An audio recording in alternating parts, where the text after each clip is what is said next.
इतिहास गवाह है कि दलित और दूसरी जनजाति जिन्हें अंग्रेज अपराधी जनजाति कहते थे, उन्होंने ही अंग्रेजों के खिलाफ जंग लड़ी और आखिर में जीत हासिल की।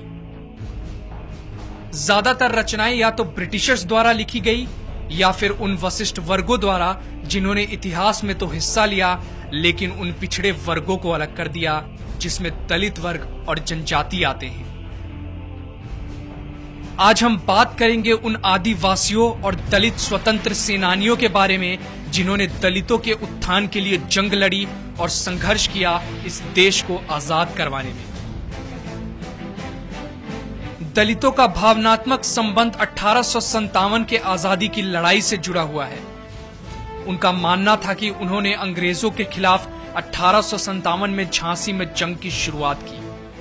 इसकी शुरुआत भाऊ बख्शी, पूरम कोरी और झलकारी बाई द्वारा शुरू किया गया था।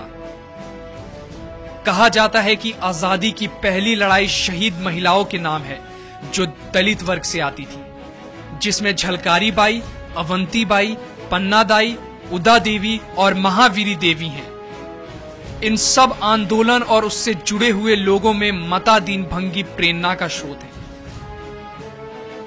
मता दीन भंगी बैरकपुर में एक फैक्ट्री हुआ करती थी जिसमें कारतूस बनाए जाते थे। उसमें कई मजदूर अछूत जातियों से थे। एक दिन एक मजदूर को प्यास लगी तो उसने वहां खड़े सैनिक से पीने के लिए मग में पानी मांगा, जिससे वहां खड़े उस सैनिक ने पानी देने से इनकार कर दिया। उस सैनिक का नाम था मंगल पांडे, जो जाति से ब्राह्मण था।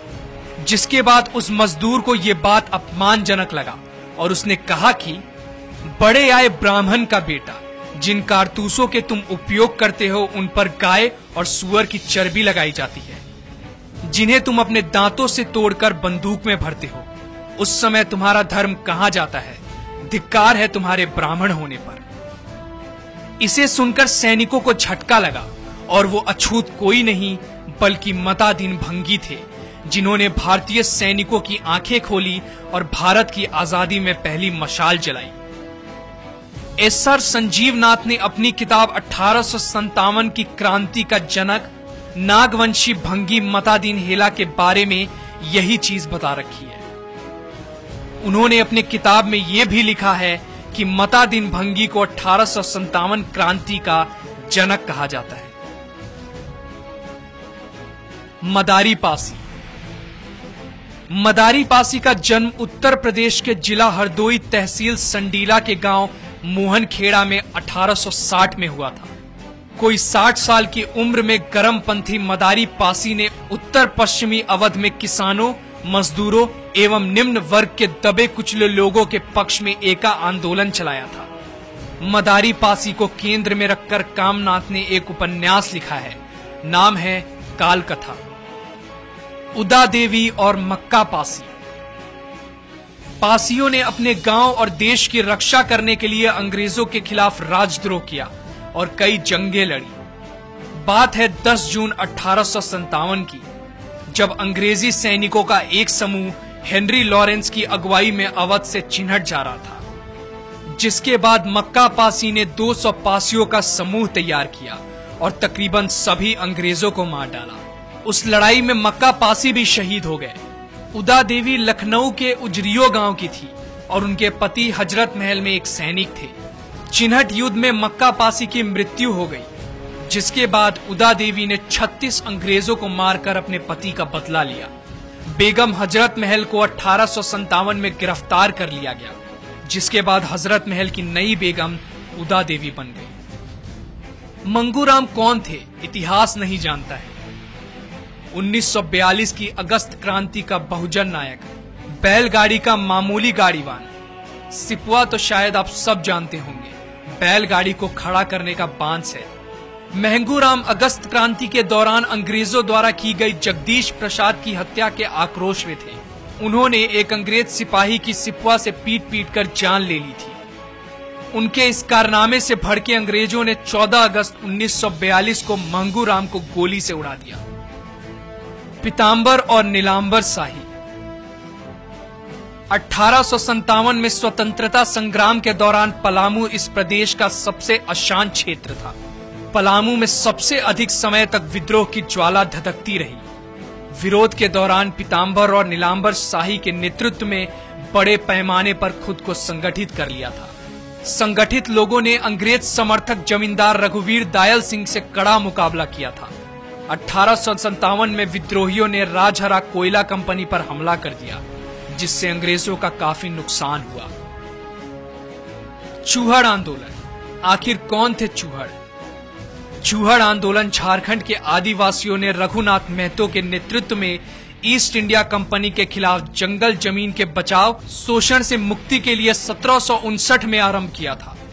1759 में निमडी के मैदान से भड़की चूहड़ की आंदोलन की चिंगारी पटकुम से लेकर भुइया तक सभी एकजुट हुए। 10 अप्रैल 1774 में बंगाल रेजिमेंट के खिलाफ कार्रवाई करने की मांग कर दी गई। 5 अप्रैल 1778 में रघुनाथ महतो ने लोटा के जंगल में सभा की, जिसमें अंग्रेजी फौज की कार्रवाई के कारण सैकड़ों गिरफ्तार हुए, जिसमें कई मरे और रघुनाथ महतो शहीद हो गए। ताना भगत आंदोलन। ताना भगत आंदोलन की शुरुआत 1914 में बिहार में हुई। इस आंदोलन को लगान की ऊंची दर और चौकीदारी करने के विरुद्ध किया गया था। इस आंदोलन के प्रवर्तक जतारा भगत थे। इस आंदोलन के अन्य नेताओं में बारम भगत, गुरुआ शितानी भगत आदि के नाम प्रमुख थे। जतारा भगत के नेतृत्व में ऐलान हुआ कि माल गुजारी नहीं देंगे, बेगारी नहीं करेंगे और कर नहीं देंगे। ताना भगत आंदोलन जैसे ही सुर्खियों में आया, अंग्रेजों ने 1914 में उन्हें गिरफ्तार कर लिया और उन्हें 1.5 साल की सजा दी गई। 1940 में नागपुर में बड़ी संख्या में ताना भगत शामिल हुए थे। भिन्नता के कारण ताना भगतों की कई शाखाएं पनप गई। उनकी प्रमुख शाखा को सदा भगता कहा जाता है। झलकारी बाई। झलकारी बाई का जन्म बुंदेलखंड के एक गांव में 22 नवंबर को एक निर्धन कोली परिवार में हुआ था। झलकारी का विवाह झांसी की सेना में सिपाही रहे पूरन कोली नामक युवक के साथ हुआ। विवाह पश्चात वह पूरन के साथ झांसी आ गई। झांसी की रानी लक्ष्मीबाई की नियमित सेना में वह महिला शाखा दुर्दल की सेनापति बनी। वह लक्ष्मीबाई की हमशक्ल भी थी। इस कारण शत्रु को धोखा देने के लिए वे रानी के वेश में भी युद्ध करती थी। रानी के वेश में युद्ध करते हुए वे अपनी अंतिम समय अंग्रेजों के हाथों पकड़ी गई और रानी को किले से भाग निकलने का अवसर मिल गया। उस युद्ध के दौरान एक गोली झलकारी को भी लगी और जय भवानी कहती हुई वह जमीन पर गिर पड़ी।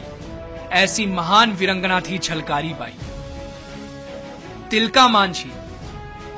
संथाल नायक तिलका मांझी ने 1789 में अंग्रेजों के खिलाफ हथियार उठाया था, जिसके बाद 1855 में संथालों ने अंग्रेजी हुकूमत के खिलाफ जंग लड़ी। स्वाधीनता की लड़ाई में 1857 की लड़ाई बेहद अहम मानी जाती है।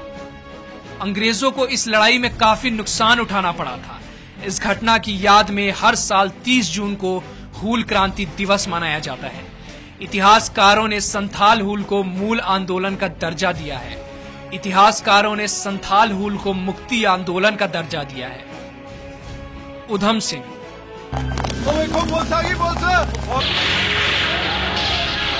जलियांवाला बाग नरसंहार का नाम सुनकर हर हिंदुस्तानी का खून खौल जाता है, लेकिन उधम सिंह ने इसका बदला अंग्रेजों की सरजमी पर जाकर लिया, वो भी 21 सालों के बाद। उधम सिंह ने जलियांवाला बाग नरसंहार के समय पंजाब के गवर्नर रहे माइकल ओडायर को उसी की सरजमी पर गोलियों से भून डाला और ठीक सरदार भगत सिंह के अंदाज में आत्मसमर्पण कर दिया। उन्होंने माइकल ओडायर के अलावा किसी को निशाना नहीं बनाया, क्योंकि वहां पर महिलाएं और बच्चे भी थे। सुनवाई के दौरान जब उधम सिंह से पूछा कि उन्होंने किसी और को गोली क्यों नहीं मारी, तो वीर उधम सिंह का जवाब था, सच्चा हिंदुस्तानी कभी महिलाओं और बच्चों पर हथियार नहीं उठाता। 4 जून 1940 को उधम सिंह को हत्या का दोषी ठहराया गया और 31 जुलाई 1940 को उन्हें पेंट विलेज जेल में फांसी दे दी गई। बिरसा मुंडा का जन्म वर्तमान राज्य झारखंड में 15 नवंबर 1875 को हुआ। उन्होंने यह महसूस किया कि सामाजिक कुरीतियों ने आदिवासी समाज को ज्ञान से दूर कर दिया है। बिरसा मुंडा ने आदिवासियों को शोषण से मुक्ति दिलाने के लिए उन्हें 3 स्तरों पर संगठित किया।